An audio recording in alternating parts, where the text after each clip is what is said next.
حاتم اور ظالم بادشاہ کی کہانی۔ حاتم عرب کے ایک مشہور قبیلے طے کا سردار تھا۔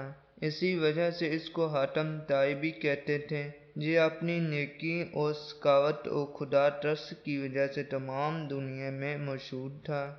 تم آج کی ویڈیو میں حاتم کی نیکی کا ایک دلچسپ واقعہ سنو گے۔ حاتم کے وقت میں ایک بادشاہ عرب کا نوفل نامہ تھا۔ اس کو حاتم کے ساتھ دشمنی کمال ہوئی۔ بہت سا نکسر فوج جمع کر کے لڑائی کی خاطر چلا۔ حاتم تو خدا ترس اور نیک مرد تھا۔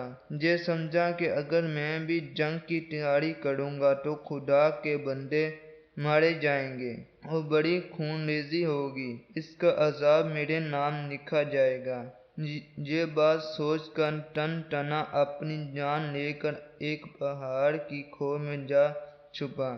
جب حاتم کے غائب ہونے کی خبر نوفل کو معلوم ہوئی، سب دربار اور صاحب حاتم کا قتل کیا اور اعلان کر دیا، جو کوئی حاتم کو ڈھونڈ کر پکڑ کر لائے گا، اس کو 500 اشرفیاں بادشاہ کی طرف سے انعام دیا جائے گا۔ یہ سن کر سب لالچ میں آ گئے، جستجو حاتم کی کرنے لگے۔ ایک روز ایک بوڑھا اور اس کی بڑھیا 2-3 بچے چھوٹے چھوٹے ساتھ لیے ہوئے لکڑیاں توڑنے کے واسطے اس غار کے پاس پہنچے اور لکڑیاں اس جنگل کی اکٹھی کرنے لگے۔ بڑھیا بولی کہ ہمارے دن کچھ بھلے آتے تو حاتم کو کہیں پاتے، اس کو پکڑ کر نوفل کے پاس لے جاتے تو وہ 500 اشرفیاں دیتا اور ہم آرام سے کھاتے، اس دکھ سے چوٹ جاتے ہیں۔ بوڑھے نے کہا، کیا ٹٹ کرتی ہے؟ ہماری قسمت میں یہی لکھا ہے کہ روز لکڑیاں توڑیں اور سر پر رکھ کر بازار بھیجیں، تب 9 روٹی میسر آوے۔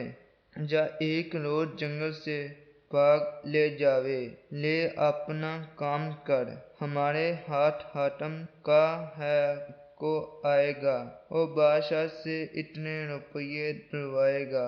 عورت نے ٹھنڈی سانس بھری اور چپکی اوڑھی۔ دونوں کی باتیں حاتم نے سنی۔ مردمی اور مرور سے بیٹھ جانا کہ اپنے تیر سے چھپانے اور دونوں بیچاروں کو مطلب تک نہ پہنچائے۔ سچ ہے کہ اگر آدمی میں رحم نہیں تو وہ انسان نہیں، اور جس کے جی میں درد نہیں وہ قصائی ہے۔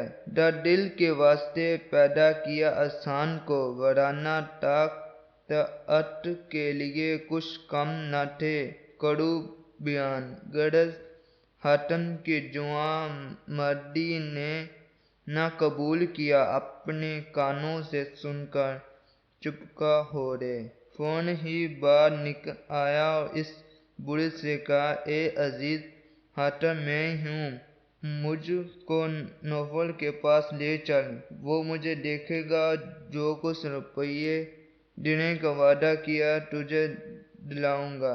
پیر مرد نے کہا، سچ یہ ہے کہ اس صورت میں بھلائی اور بہبودی میری البتہ ہے، لیکن وہ کیا جانے تجھ سے کیا سلوک کرے؟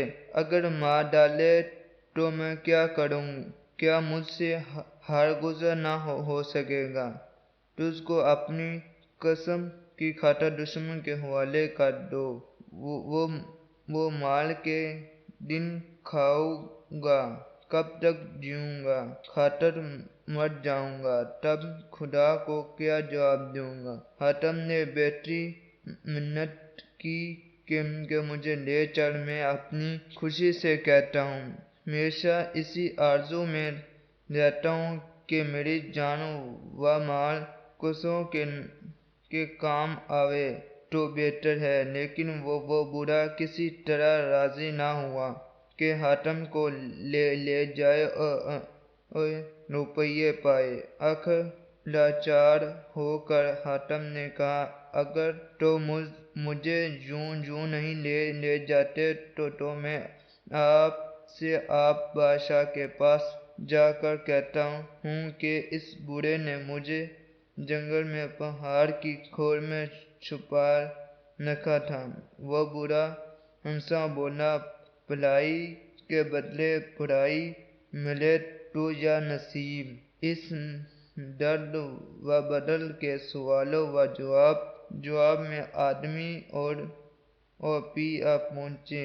پیٹ لگ گئی۔ انہوں نے معلوم کیا کہ حاتم جئی ہے۔ ٹوٹر پکڑ لیا اور حاتم کو لے کر چلے۔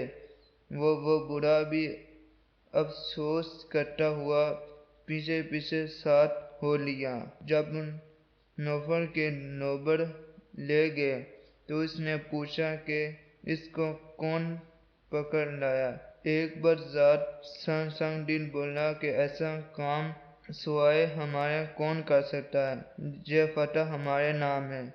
ہم نے عرش پر جھنڈا گاڑا ہے۔ ایک اور نن تڑانے والا ڈیڈنگ مارنے لگا کہ میں کئی روز سے ڈھونڈ کر جنگل سے پکڑ کر لایا ہوں۔ میری نعمت پر نظر کیجیے، جو آکار ہے سو سوچیے۔ اس طرح شرفیوں کے لالچ میں ہر کوئی کہتا تھا یہ کام مجھ سے ہوا۔ وہ بوڑھا چپ ایک کونے میں کھڑا سب کی شاخیاں سن رہا تھا۔ حاتم کی خاطر کھڑا روتا تھا۔ جب اپنی دلاوری اور مردانگی سب کہہ چکے تب حاتم نے بادشاہ سے کہا، اگر سچ پوچھو تو یہ کہ وہ بوڑھا جو الگ سب سے کھڑا ہے مجھ کو لایا ہے۔ اگر کیفیت پہنچانے جاتے ہو تو دعا فتح کرو۔ پکڑنے کی خاطر جو قبول کیا ہے پورا کرو۔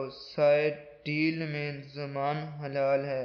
مرد کو چاہیے جو کہ سو کرے، نہیں تو جی حیوان کو بھی خدا نے دی ہے، پھر حیوان اور انسان میں کیا فرق ہے؟ نوفل نے اس بوڑھے کو پاس بلا کر پوچھا، سچ ہے کہ اصل یہ ہے حاتم کو کون پکڑ کر لایا؟ اس نے سر سے پاؤں تک جو گزرا تھا راز سے کہا اور سنایا اور کہا، حاتم میری خاطر آپ سے چلا آیا۔ نوفل نے یہ ہمت حاتم کی سن کر حیران ہوا کہ بول بے تیری سخاوت، اپنی جان کو بھی خطرہ نہ کیا۔ جتنے جھوٹے دعوے حاتم کے پکڑنے کا کرتے تھے، حکم کیا ان کی ڈنڈیاں کس کر کے 500 شرفیوں کے بدلے 500 جوتیاں ان کے سر پر لگاؤ کہ ان کا پیجا نکل پڑے۔ وہی تڑپ کر مرنے لگے۔ ایک دم میں سر ان کے گونجے ہو گئے۔ سچ ہے جھوٹ بولنا ایسا گناہ ہے کہ کوئی گناہ اس کو نہیں پہنچا۔ خدا سب کو اس بلا سے محفوظ رکھے اور جھوٹ بولنے کا چسکا نہ دے۔ بہت آدمی جھوٹ موٹ بکے جاتے ہیں لیکن آزمائش کے وقت سزا پاتے ہیں۔ غرض ان سب کو موقع انعام دے کر نوفل نے اپنے دل میں خیال کیا کہ حاتم جیسے شخص ایک عالم کو اس سے فائدہ پہنچا ہے اور محتاجوں کی خاطر اپنی جان سے ذرہ نہیں کرتا، خدا کی راہ میں سراپایا حاضر ہے۔ دشمنی رکھنی اور مردی بولنی مردانیت اور جوان مردی سے بعید ہے۔ وہیں حاتم کا ہاتھ بڑی دوستی اور گرماجوشی سے پکڑ لیا اور کہا، کیوں نہ ہو؟ جب ایسے تو سب ایسے ہو۔ تو واضح تعظیم کر کے پاس اٹھایا اور حاتم کا ملکہ و املاکات اور مال و بسام جو کچھ ضبط کیا تھا وہیں چھوڑ دیا۔ نے سرے سے سرداری قبیلہ طے کی، اسے دی اور اس بوڑھے کو 500 شرفیاں اپنے خزانے سے دلا دی۔ وہ دعا دیتا چلا گیا۔ Thanks for watching. If you like our videos, then please like and share with other peoples. Please subscribe to my channel Mastoran TV for more good videos.